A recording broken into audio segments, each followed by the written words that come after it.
आगे करते हैं, इस चीज को बढ़ाते हैं। कुछ जब मैंने आपको बताया कि फिजिकल क्वांटिटीज जब हमने पढ़ी, जब फिजिक्स का जन्म हुआ, जब फिजिक्स ब्रांच बनाई जा रही थी, तो फिजिकल क्वांटिटीज को बनाया गया और उनको मेजर करने के लिए कुछ यूनिट्स बनाई गई। ठीक है, अब उन यूनिट्स को ना लिखने के कुछ तरीके बनाए गए। ठीक है, ऐसा नहीं कि कोई भी कैसे भी यूनिट्स को लिख देगा, नहीं। उन एक यूनिट्स को लिखने के कुछ स्टैंडर्ड तरीके बनाए गए, कुछ कन्वेंशंस लिए गए। वो कन्वेंशंस फटाफट हम देख लेते हैं क्या क्या कन्वेंशंस लिए गए। एक स्टैंडर्ड कन्वेंशंस हैं, अगर कोई भी यूनिट लिखी जाएगी किसी भी फिजिकल क्वांटिटीज की, तो इन फॉलोइंग कन्वेंशंस के अंदर लिखी जाएगी, जो हम पढ़ने वाले हैं। तो पहला कन्वेंशन जो आया वो क्या बोला गया, unit is never written in initial capital letter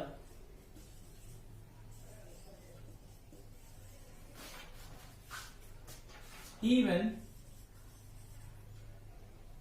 if it is named after a scientist।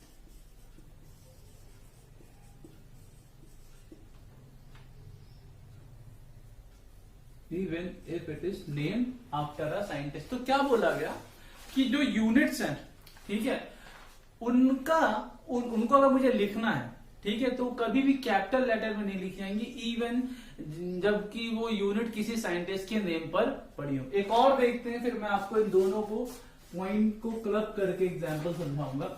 दूसरा क्या बोला,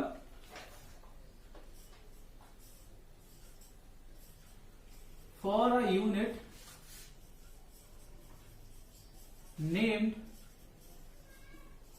after scientist, for a unit named after scientist,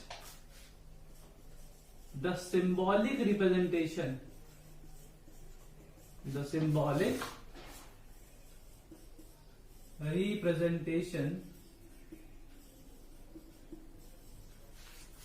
of that unit is in capital letter. देखो दो चीजें हैं और दोनों क्या क्या हैं, अलग अलग, कंफ्यूजन क्रिएट कर रहे हैं। एक क्या बोला जा रहा है कि भैया यूनिट को अगर हमें लिखना है तो वो कभी भी इनिशियल कैपिटल लेटर्स में नहीं होगा, उसका कभी जो इनिशियल होगा कैपिटल लेटर में नहीं होगा। दूसरा क्या बोल रहा है, अगर कोई यूनिट साइंटिस्ट के नेम पर है और उसका सिंबॉलिक रिप्रेजेंटेशन करना है तो वो कैपिटल लेटर से होगा। थोड़ा एग्जांपल लेते हैं, एग्जांपल थोड़ा और क्लियर होगा। लेट्स से बहुत नोन यूनिट, आप फोर्स की बात करो, ठीक है, फोर्स की बात करो, आमतौर पे आप फोर्स को ऐसे लिख देते हो, न्यूटन, ठीक है, और एक ऐसे लिखा हुआ है न्यूटन। ओके, तो बेटा ये जो तरीका है ना, ये तरीका गलत है। This is the right way. क्या इनिशियल कैपिटल लेटर कभी भी, इनिशियल जो भी होगा लेटर, जो होगा इनिशियल लेटर, कभी भी कैपिटल नहीं होगा, वो स्मॉल ही होगा। अब बात करते हैं सिंबॉलिक रिप्रेजेंटेशन की। तो सिंबॉलिक रिप्रेजेंटेशन की बात करते हैं। अगर आप, ये एक साइंटिस्ट, फोर्स जो यूनिट है एक साइंटिस्ट के नेम पे है, न्यूटन ऐसा यूनिट, तो इसको आप अगर स्मॉल एन से रिप्रेजेंट करते हो तो ये भी तरीका गलत होगा। कैसे, इनका सिंबॉलिक रिप्रेजेंटेशन होता है कैपिटल लेटर से। क्या बोला, देखो दोनों बोल, अगर कोई यूनिट है तो उसका कभी भी इनिशियल, उसको लिखने का तरीका यह है, कभी भी उसका इनिशियल लेटर कैपिटल नहीं होगा। दूसरा, यदि यूनिट साइंटिस्ट के नेम पर तो उसका सिंबॉलिक रिप्रेजेंटेशन हमेशा कैपिटल लेटर से होगा, ठीक है, कभी भी स्मॉल लेटर से वो नहीं होगा। सिर्फ साइंटिस्ट के नेम पे ही है ये, अगर कोई दूसरी यूनिट्स होंगी तो वो तो स्मॉल सी होंगी। अभी एग्जांपल और देख लेते हैं, चलिए एक और एग्जांपल निकालते हैं हम लोग, देखते हैं। आप एनर्जी की बात करें तो आप जानते हैं जूल, ठीक है, लेकिन यदि आप ऐसा लिख रहे हैं जूल, तो ये तरीका गलत हुआ। क्यों? कभी भी लिखने में पहला लेटर कैपिटल नहीं होगा, तो सही तरीका क्या हुआ? ये होगा जूड। ओके, और समझो, अगर इसको सिंबॉलिक रिप्रेजेंटेशन कर रहे हो, स्मॉल जे लिख रहे हो, तो ये भी तरीका क्या होगा? गलत होगा। सही तरीका क्या होगा बेटा? Symbolic representation capital J. क्यों? क्योंकि ये साइंटिस्ट के नेम पर है। चलो और थोड़ी सी क्लैरिटी लाते हैं, एक और एग्जांपल ले लेते हैं, थोड़ा सा clear. Normal life, let's say कोई एक लेंथ है, ठीक है? लेंथ तो किसी साइंटिस्ट के नेम पर है नहीं, तो देखो दो तरीके से अपन देखते हैं। आप लेंथ को ऐसे लिखो मीटर, तो ये तो गलत है, क्योंकि साइंटिस्ट कोई भी किसी भी तरीके की यूनिट को आप लिखो, पहला लेटर कभी भी कैपिटल नहीं होगा। तो आप सही तरीका आपको पता चल गया, ये लिखेंगे, ठीक है? This is the right one, और ये कैसा है? गलत है। दूसरी चीज समझते हैं अब इसका सिंबॉलिक रिप्रेजेंटेशन। अगर आप इसका सिंबॉलिक रिप्रेजेंटेशन कैपिटल एम से कर रहे हैं तो ये गलत हो जाएगा। क्यों? क्योंकि ये जो यूनिट है किसी साइंटिस्ट के नेम पर नहीं बनी है, तो उसका सिंबॉलिक रिप्रेजेंटेशन भी स्मॉल होगा। सिर्फ साइंटिस्ट के नेम पे बनी हुई यूनिट्स का जो सिंबॉलिक रिप्रेजेंटेशन होगा वही कैपिटल लेटर्स होगा, बाकी अदर यूनिट्स में सिंबॉलिक रिप्रेजेंटेशन कैसा होगा बेटा? स्मॉल होगा, ठीक है? और इनिशियल, चाहे वो साइंटिस्ट हो चाहे बिना साइंटिस्ट के नेम वाली यूनिट हो, कभी भी इनिशियल कैपिटल लेटर नहीं होंगे, ठीक है? आई होप आपको क्लियर हुआ होगा। चलिए कुछ और पॉइंट्स इसमें पढ़ते हैं।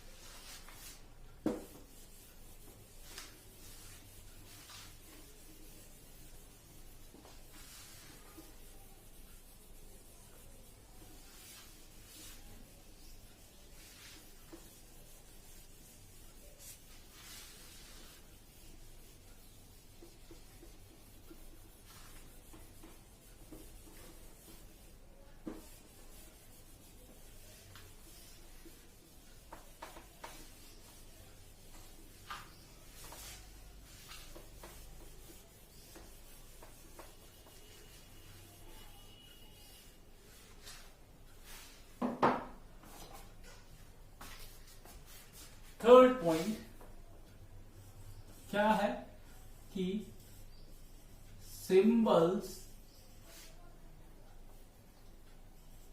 And units are not represented in plural form। क्या बोल रहा हूं? अगर कोई सिंबल यूनिट है वो प्लूरल फॉर्म में कभी भी रिप्रेजेंट नहीं करी जाती। जैसे कि मान लो कोई एक लेंथ है, ठीक है, 50 मीटर, राइट तरीका है किसी भी लेंथ को।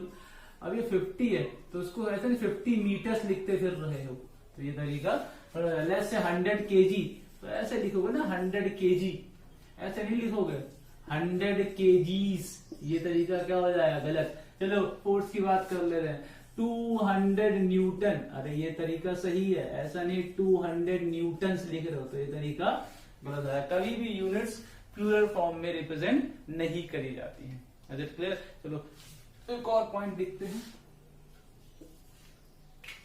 क्या है? Not more than 1 solidus is used while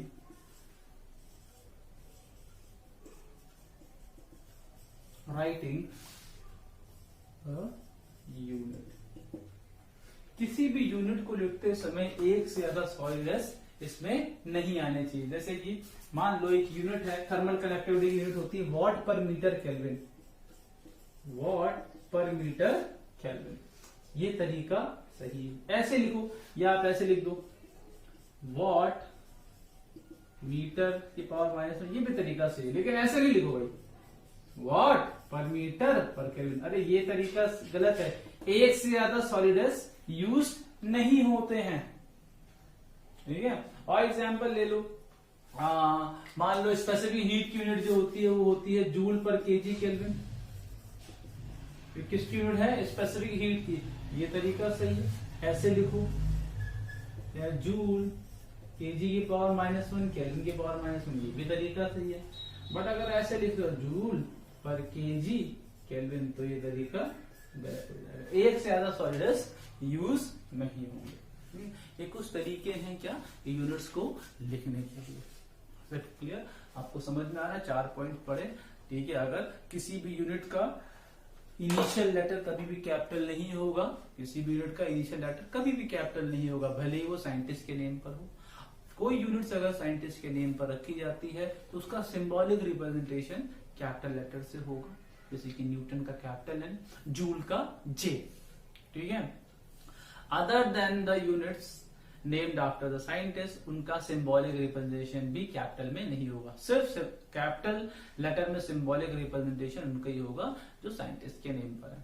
तीसरा हमने क्या पढ़ा कि सिंबल्स और यूनिट जो भी लिखोगे वो प्लूरल फॉर्म में कभी नहीं लिखेंगे, ठीक है। उनको हमेशा मीटर 50 मीटर्स नहीं लिखेंगे, ओके। फोर्थ क्या बोला कि एक से ज्यादा सॉलिडस, मतलब एक से ज्यादा स्लैश आप नहीं यूज कर सकते। कई यूनिट्स होती है, watt per metre kelvin, joule per KG kelvin और भी हैं, तो उनको लिखने का तरीका ऐसे, या तो इस तरीके से लिखे या ऐसे लिखे। ये तरीका गलत है, एक से ज्यादा सॉलिडस यूज करना गलत है। चलिए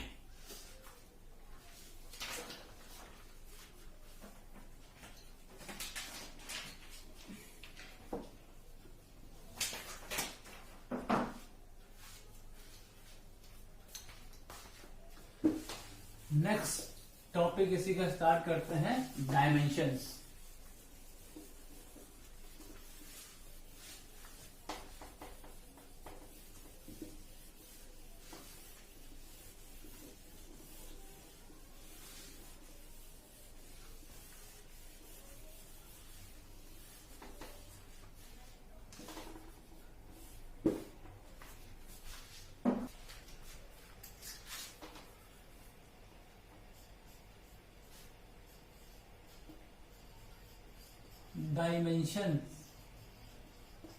डायमेंशंस क्या होती है, ठीक है।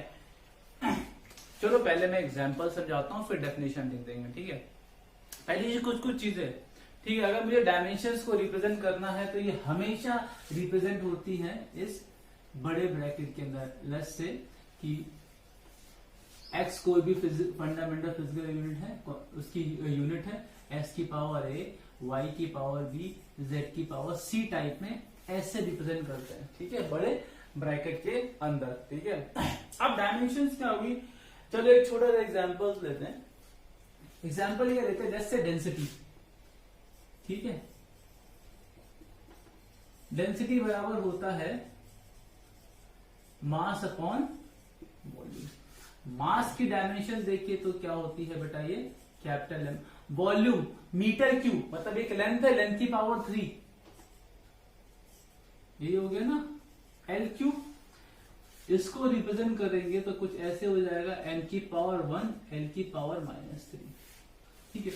डेंसिटी को आपने का जो डायमेंशनल फॉर्मूला है वो क्या है, m की पावर -1 एल की पावर -3। तो डायमेंशंस क्या बोली गई, dimensions are the powers, dimensions are the power to which a fundamental physical quantity must be raised. Dimensions वो पावर है जिसमें कि जो कि फंडामेंटल क्वांटिटी की रेस करी जाती है in order to represent a physical quantity. किसी भी फिजिकल या किसी भी डेराइव क्वांटिटी को, फिजिकल डेराइव क्वांटिटीज को रिप्रेजेंट करने के लिए जो फंडामेंटल फिजिकल क्वांटिटीज की पावर रेस करी जाती हैं वो क्या कहला जाएंगी, डायमेंशन। जैसे कि अगर मैं बोलूं डायमेंशंस ऑफ डेंसिटी क्या हो जाएगी, 1 and -3, ठीक है।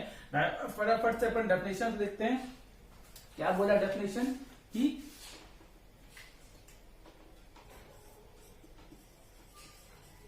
Dimension of a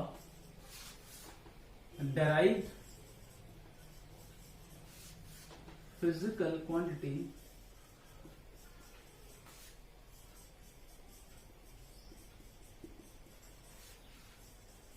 are the powers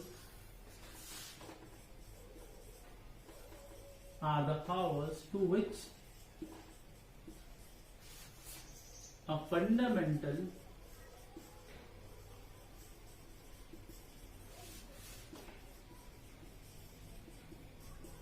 physical quantities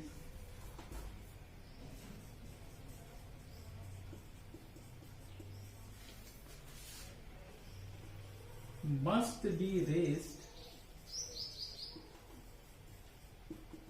in order to represent it.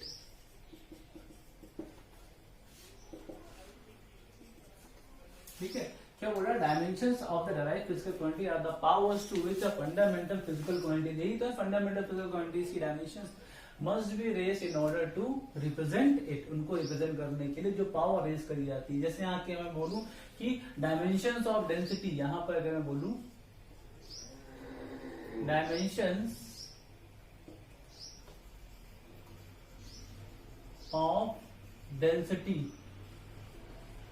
For mass -1 and for length it is -3, for mass it is 1 and for length it is -3। बात आ रही है समझ में? ठीक है, जल्दी से डेफिनेशन नोट कर लो।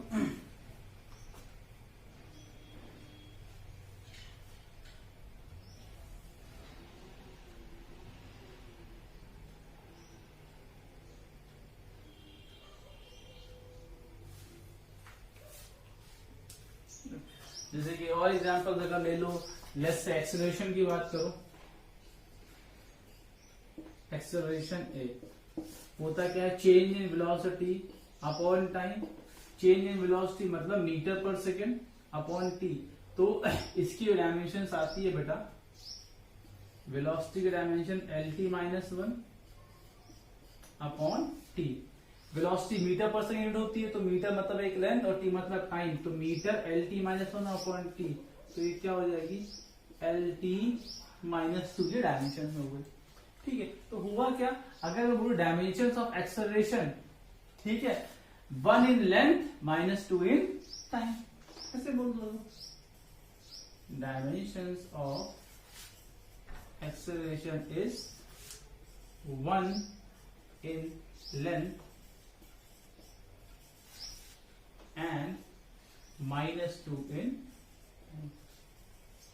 तो ये पावर जो रेस करी जाती है किसी भी डेराइव क्वांटिटीज को रिप्रेजेंट करने की, फंडामेंटल फिजिकल क्वांटिटीज की जो पावर रेस करी जाती है किसी भी डेराइव क्वांटिटीज को रिप्रेजेंट करने के लिए, वही क्या कहलाती हैं? डायमेंशंस कहलाती हैं। ओके, चलिए देखिए।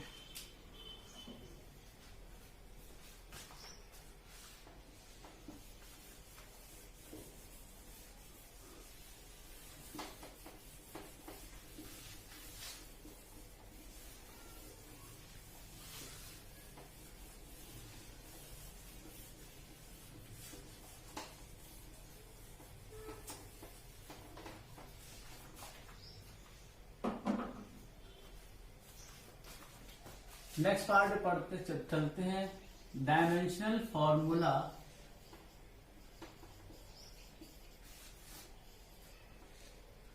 And equation.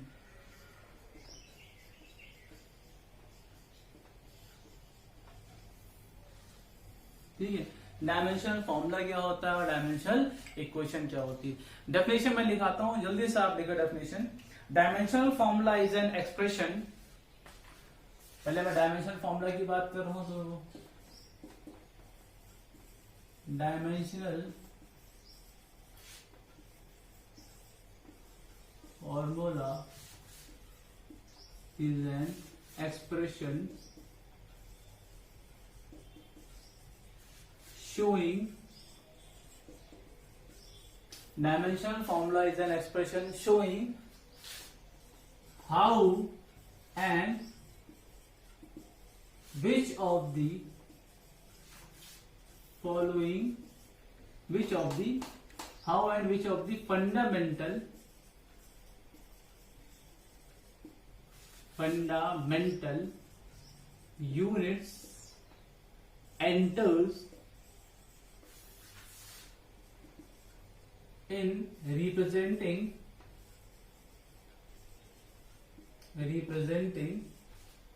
particular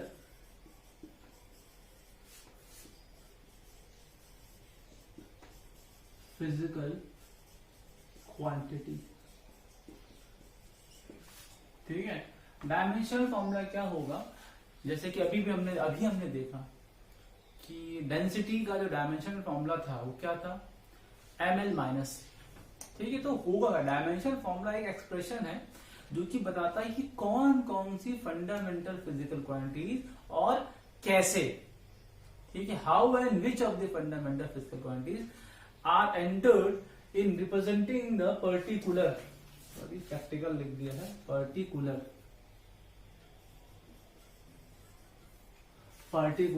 physical quantities को रिप्रेजेंट करने के लिए कौन कौन सी फंडामेंटल फिजिकल क्वांटिटीज आ रही हैं उस डायमेंशन एक्सप्रेशन में। ठीक है, जैसे कि अभी हमने डेंसिटी का एक एग्जांपल देखा ही था, क्या लिखा था कि जैसे कि डेंसिटी की हमने देखी, डेंसिटी बार बोलना भी पढ़ चुके, डेंसिटी की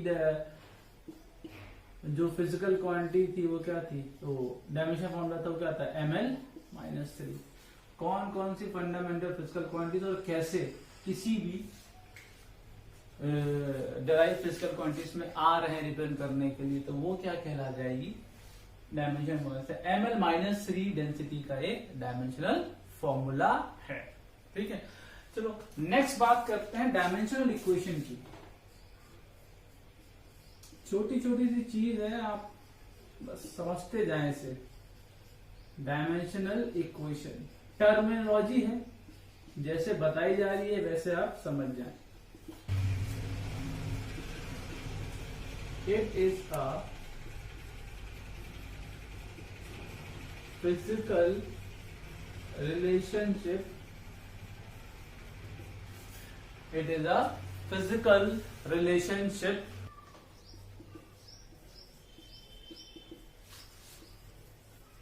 all the physical quantities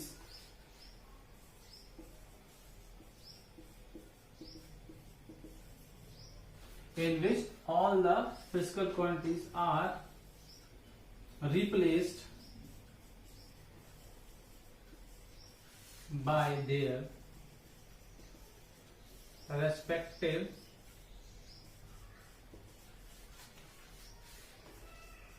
dimensional formula।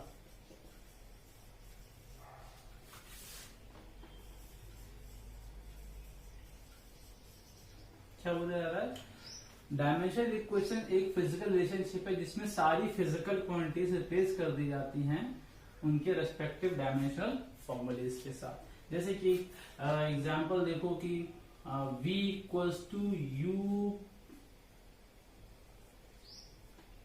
Plus at एक कोई रिलेशनशिप है, तो अगर मैं इसकी डायमेंशनल इक्वेशन बनाना चाहूं तो देख डायमेंशनल इक्वेशन क्या बनेगी, v की जगह l t-1, u भी इनिशियल वेलोसिटी है, l t-1, ठीक है, plus a metre per second square मतलब l t-2 और टाइम t। ओके, तो ये जो चीज आपको दिख रही है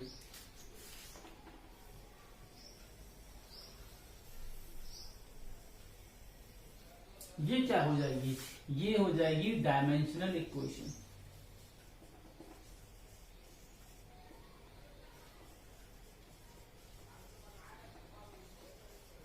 ये क्या कहला जाएगी, डायमेंशनल इक्वेशन, जिसमें कि एक ऐसा रिलेशनशिप है जिसमें सारी की सारी फिजिकल क्वांटिटीज अपने डायमेंशनल फॉर्मूले से रिप्लेस हो जाती हैं, वो क्या कहला जाएंगी, डायमेंशनल इक्वेशन कहलाई जाएंगी। ठीक है, I hope dimensional formula and dimensional equation में क्लैरिटी हो चुकी होगी। बेसिकली बच्चे मैंने देखा है कि इक्वेशन और फॉर्मूले को रिलेट नहीं कर पाते हैं, दोनों एक ही समझते, दोनों अलग अलग चीज है।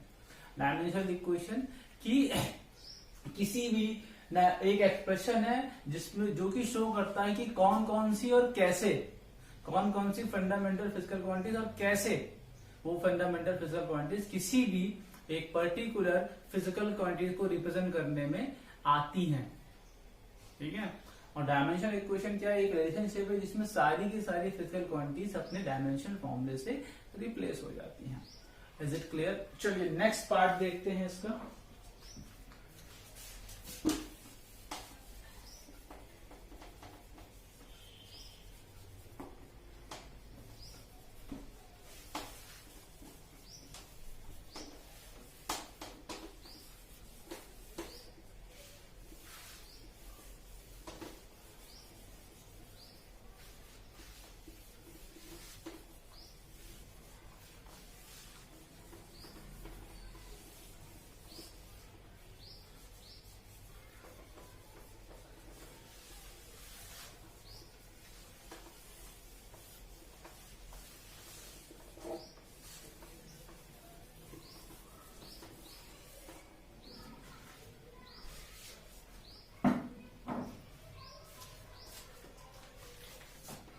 नेक्स्ट पार्ट थोड़ी सी और टर्मिनोलॉजी पढ़ेंगे। Dimensional and non dimensional quantities.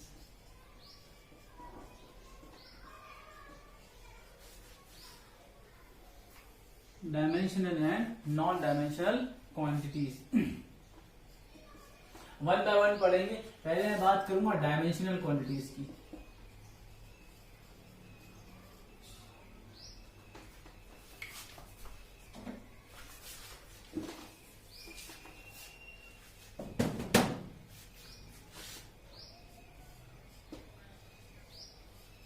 Dimensional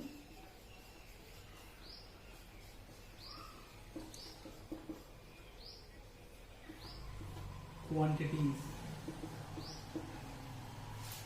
dimensional quantities को हम दो पार्ट में पढ़ेंगे, हालांकि नॉन डायमेंशनल को भी दो पार्ट में ही पढ़ना है। एक पढ़ेंगे डायमेंशनल वेरिएबल्स, एक पढ़ेंगे डायमेंशनल कांस्टेंट। बहुत आसान चीज है डायमेंशनल वेरिएबल्स, ठीक है। ऐसे वेरिएबल्स जिनकी डायमेंशन हो, ये क्या नहीं चीज हो, सभी की डायमेंशन होती है, ऐसा नहीं है, ठीक है। जैसे कि हमने प्लेन एंगल में पढ़ा, सॉलिड एंगल में पढ़ा, डायमेंशन नहीं थी, यूनिट थी। तो वेरिएबल्स के बारे में बिल्कुल आसान से कि variables that have the dimensions, variables that have the dimensions, ऐसे वेरिएबल्स जिनकी डायमेंशंस हो, ठीक है। जैसे कि फोर्स ले लो, एक्सेलरेशन हो गया, स्पीड हो गई, एंड मैनी मोर, ये समझ में आता है। ऐसे वेरिएबल्स भाई जिनकी डायमेंशन उनको क्या बोलेगा, डायमेंशनल वेरिएबल्स, ठीक है। तो कांस्टेंट क्या होगा, अरे ऐसे कांस्टेंट जिनकी डायमेंशन हो, आप समझो, कांस्टेंट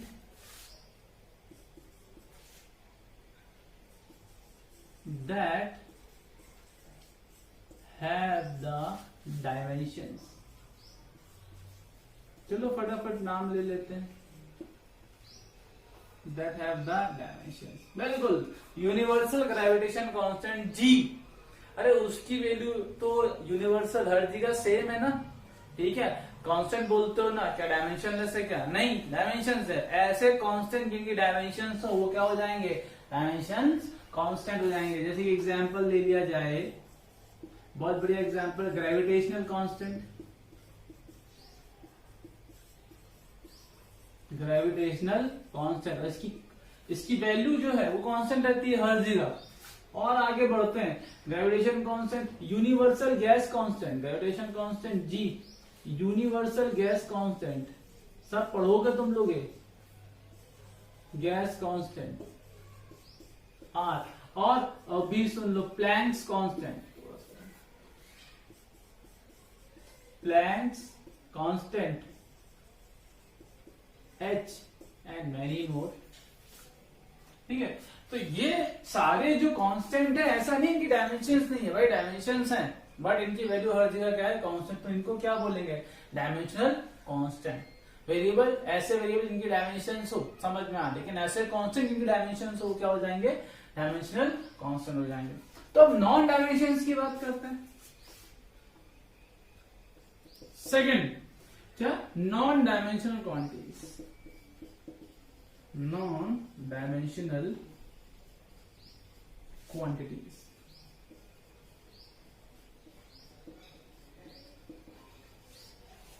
इसको भी दो पार्ट में पढ़ेंगे। कौन कौन से दो पार्ट, बढ़िया, नॉन डायमेंशनल वेरिएबल और नॉन डायमेंशनल कांस्टेंट। अब पहले देता हूं, नॉन डायमेंशनल वेरिएबल्स ऐसे वेरिएबल्स कहीं चेंज कर देता हूं वरना यहां पर आपको, तो variables that have no dimensions. बोले अरे ऐसे वेरिएबल होते हैं, हाँ होते हैं, पढ़े हो। सबसे पहले तुम एंगल पढ़ के आए हो, थीटा, अरे ये वेरिएबल है भाई, कांस्टेंट रहता है क्या, अलग अलग होता रहता है। और समझो आगे आगे तुम और भी पढ़ोगे, जैसे एक डाइलेक्ट्रिक कांस्टेंट पढ़ोगे, डाइलेक्ट्रिक कांस्टेंट पढ़ोगे के, तो इन सब की वैल्यू क्या है, अलग अलग है, ठीक है। रिफ्रैक्टिव इंडेक्स पढ़ोगे, वो भी कैसा है, लिख लेते हैं रिफ्रैक्टिव इंडेक्स। ये सब स्ट्रेन पढ़ोगे, लिख लो स्ट्रेन।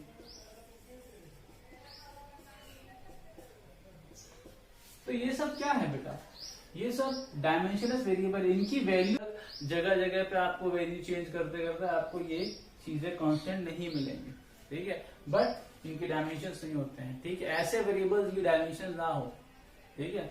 और कांस्टेंट के बारे में, ऐसे कांस्टेंट जिनकी डायमेंशन ना हो, लाइक से एग्जांपल से देख लो, 1, 2, 5 एक्सेट्रा, इसके बारे में मुझे बोलने की जरूरत नहीं है। ऐसे कांस्टेंट जिनकी डायमेंशन ना हो, ठीक है, ये क्या ला जाएंगे, क्लियरली होनी चाहिए। डायमेंशनल क्वांटिटीज में वेरिएबल्स कांस्टेंट क्या होते हैं और नॉन डायमेंशनल क्वांटिटीज में वेरिएबल कांस्टेंट्स क्या होते हैं। हम आगे देख लेते हैं, कुछ कुछ चीजों की अपन डायमेंशंस निकालते हैं, कुछ कुछ फिजिकल क्वांटिटीज के हम डायमेंशंस निकालते हैं। देखिए डायमेंशंस कैसे निकाली जाती है।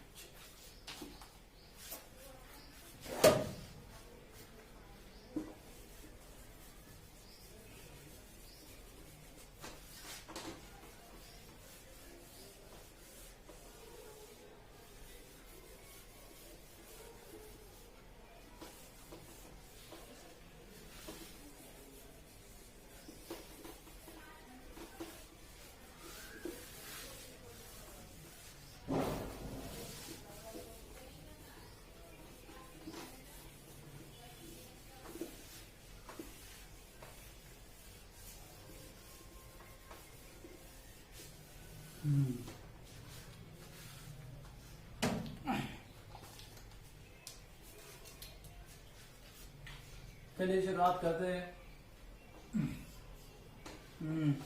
लेट्स से अपन बात करते हैं स्पीड की। स्पीड बराबर क्या होता है, डिस्टेंस अपॉन टाइम। फॉर्मूला पता हो तो बहुत आसानी से निकल जाएगा, डिस्टेंस अपॉन टाइम। डिस्टेंस एक लेंथ है, डिस्टेंस लेंथ है तो लेंथ की डायमेंशन एल हो जाएगी, टाइम की डायमेंशन क्या हो जाएगी, टी। तो देखो इसकी डायमेंशन क्या हो गई, एल टी माइनस 1। चलो दूसरा देख लो, वेलोसिटी। वेलोसिटी क्या होता है, rate of change of displacement. Displacement upon time, ठीक है। डिस्प्लेसमेंट भी क्या है, एक लेंथ है एल, टाइम टी, डायमेंशन क्या हो गई बेटा, एल टी माइनस 1। चलो आगे बढ़ते हैं। लेट्स से एक्सेलरेशन निकाल चुके हैं। फोर्स की बात कर लो। फोर्स क्या होता है, मास इनटू एक्सेलरेशन, ठीक है। अगर यूनिट पे देख लोगे तो मास की यूनिट क्या होती है, केजी। एक्सेलरेशन की क्या होती है, मीटर पर सेकेंड स्क्वायर। अब देखो केजी को डायमेंशन मतलब मास, मीटर एक लेंथ है एल, टी, ये टी नीचे है तो ऊपर जाएगा, टी की पावर कितना हो जाएगा, -2 mlt -2। ये कोई डायमेंशन जो तुम्हें याद होनी चाहिए कि चलो let's say momentum momentum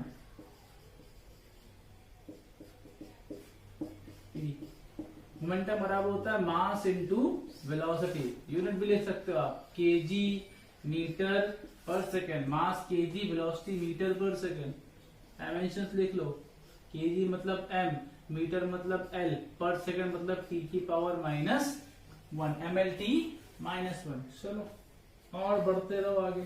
momentum की बात कर लो, जैसे मैं वर्क डन की बात कर लो बेटा, work done W। Work done की बात करोगे तो वर्क डन होता है फोर्स इनटू डिस्प्लेसमेंट। फोर्स की अभी तुमने यूनिट लिखी है mlt -2। अच्छा, इससे आप यूनिट भी इंटरप्रेट कर सकते हो। m मतलब मास मतलब केजी, l मतलब मीटर पर सेकेंड स्क्वायर। एक तरीका ये भी होता है कि डायमेंशन से आप यूनिट लिख सकते हो तुरंत। इसकी यूनिट देखो क्या आ जाएगी, KG metre per second. System भी चेंज कर सकते हो। ये एमकेएस में लिखा है, सीजीएस में लिखना चाहोगे तो m मास किस में होता है, ग्राम में, लेंथ कितनी होती है, सेंटीमीटर में, टाइम तो सेकंड में रहता है तो ग्राम सेंटीमीटर पर सेकंड स्क्वायर। सीजीएस सिस्टम में भी लिख लिया। और ग्राम सेंटीमीटर पर सेकंड स्क्वायर डाइन कहलाती है इसकी CGS unit. Force into displacement, मैं आप डायरेक्ट लिखूंगा, आपको भी लिखना आना चाहिए। फोर्स की यूनिट डायमेंशन mlt -2 और डिस्प्लेसमेंट l। तो देखो क्या हो गया, ml स्क्वायर t -2। चलो और लिखते हैं, let's say potential energy.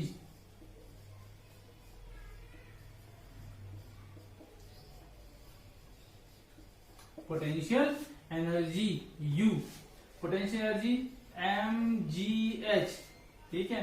Mass acceleration due to gravity और ये हाइट।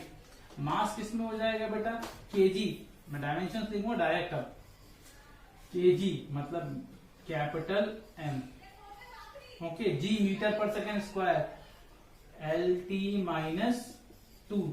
h एक हाइट है मतलब एक लेंथ है, तो देखो इसको अगर आप मिलाओगे m ऐसे रहेगा, l और l की पावर 2 हो गई और t की पावर -2 हो गई, ठीक है। तुम देखो जो वर्क डन है और पोटेंशियल एनर्जी दोनों की डायमेंशन सेम है, ठीक है। बट क्या दोनों एक ही चीज है, नहीं, दोनों एक चीज नहीं है, अलग अलग है। पोटेंशियल एनर्जी अलग चीज है, it is energy due to the position, position की वजह से एनर्जी कहलाती है potential energy.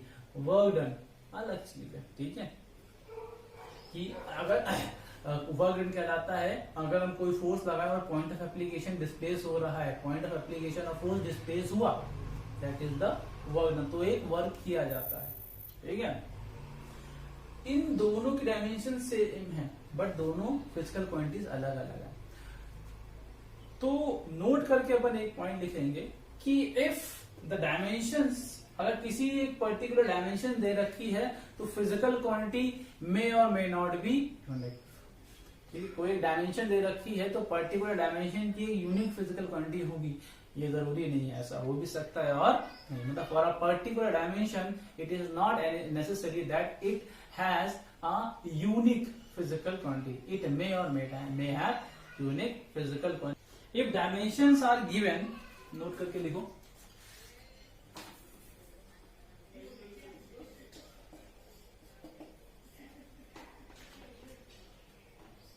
if dimensions are given, if dimensions are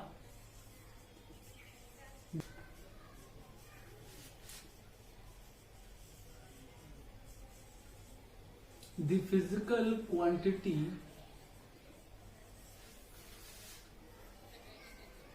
may or may not be unique, वो यूनिक हो भी सकती है और नहीं भी हो सकते, भी हमने पढ़ देगा। चलो और आगे बढ़ते हैं। कितनी 5 6 तो दिखाई चुका था, 7। किसकी बात कर लो, चलो हम बात कर लेते हैं एंगल। एंगल की तो होती नहीं, अपने को पता है। Let's say angular velocity,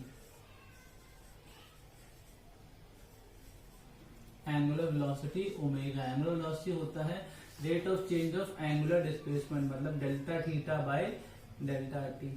delta theta की कोई डायमेंशन होती नहीं है, डायमेंशन लेस होता है, m की पावर 0, l की पावर 0, t की पावर 0 है, तो डायमेंशन लेस होता है ना, थीटा है, एंगल है, और ये इसकी डायमेंशन क्या हो जाएगी t, तो देखो डायमेंशन क्या हो गई t की पावर -1 एंगुलर वेलोसिटी। ऐसे ही अगर बात करते हैं, अच्छा इसकी यूनिट पता है ना, क्या होती है यूनिट इसकी, radian.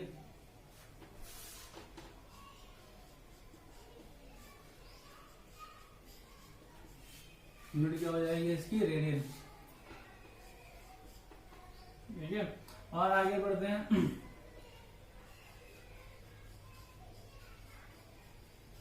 Angular acceleration alpha. Alpha क्या होता है, rate of change of angular velocity, delta omega by delta T.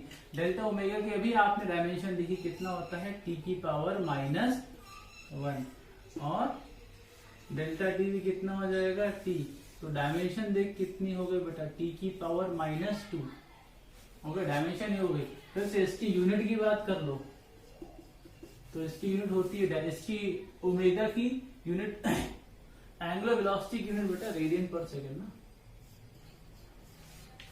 ठीक है। एंगुलर वेलोसिटी यूनिट क्या हो जाएगी, रेडियन पर सेकंड होगी ना, ये रेडियन और ये सेकंड, रेडियन पर सेकंड, रेडियन तो थीटा की होती है, तो देख एंगुलर वेलोसिटी यूनिट कितनी होगी, रेडियन पर सेकंड, टाइम नीचे सेकंड आ जाएगा, तो यूनिट क्या हो जाएगी इसकी बेटा, रेडियन पर सेकंड स्क्वायर। यूनिट ये है, डायमेंशन ये है, यहां से देख सकते हो रेडियन की कोई डायमेंशन होती नहीं, सेकंड स्क्वायर नीचे है, ऊपर जाएगा टी की पावर -2। यहाँ देख लो रेडियन की कोई यूनिट होती नहीं, सेकंड नीचे है तो ऊपर जाएगा टी की पावर -1 हो जाएगी। और जैसे कि मान लो चार्ज की बात करते हैं, चार्ज क्यू बराबर क्या होता है, I × T, ठीक है। दोनों फंडामेंटल फिजिकल क्वांटिटी है, I क्या हो जाएगा एम्पियर और T क्या हो जाएगा सेकंड, तो इसकी यूनिट हो जाएगी एम्पियर सेकंड, ठीक है। एम्पियर ये कैपिटल ही होगा, क्यों बताया मैंने, साइंटिस्ट के नेम पर है। ऐसे बहुत सी, अब देखो ये चैप्टर जो है ना, ये चैप्टर का यूज ना हर जगह, जैसे जैसे चैप्टर पढ़ते जाओगे, जैसे जैसे फिजिकल क्वांटिटीज पढ़ते जाओगे और आगे वैसे वैसे डायमेंशंस आपको मतलब थ्रू आउट द आपका 11th में भी और 12th में भी ये चीज चलती रहेगी, ठीक है। अभी मैं वो चीजें करा दे तो पहले सुनी हुई है या कभी सुनी है, तो उन चीजों को मैंने बता दिया, वरना बहुत सी इनफाइनाइट है, अनंत है फिजिकल क्वांटिटीज, कहां तक हम करते रहेंगे, ठीक है। बट निकालने कुछ यही तरीका की फॉर्मूला पता हो और हमें पता है कौन कौन सा फंडामेंटल फिजिकल क्वांटिटीज उसमें एंटर कर रहा है, और उन फंडामेंटल फिजिकल क्वांटिटीज का डायमेंशन में कैसे, उसका डायमेंशन फॉर्मूला क्या है, फटाफट हम उसमें क्या करते हैं उसको in terms of fundamental physical quantities लिख लेते हैं। बस हमें पता होना चाहिए फॉर्मूला क्या है और कौन कौन सी फंडामेंटल फिजिकल क्वांटिटीज उस डेराइव क्वांटिटीज में एंटर कर रही है, और उन फंडामेंटल फिजिकल क्वांटिटीज का डायमेंशन फॉर्मूला क्या है। 7 ही तो है, ठीक है, सातों का आपको पता है। मास का कैपिटल एम, लेंथ का कैपिटल एम, टी का टाइम का कैपिटल टी, टेम्परेचर का थीटा या केल्विन, और इलेक्ट्रिक करंट का एम्पियर सब्ट्रैक्टेड में, मोल का मोल, कैंडेला का कैंडल, जैसे कैंडेला का कैंडेला, ये सातों है, ओके।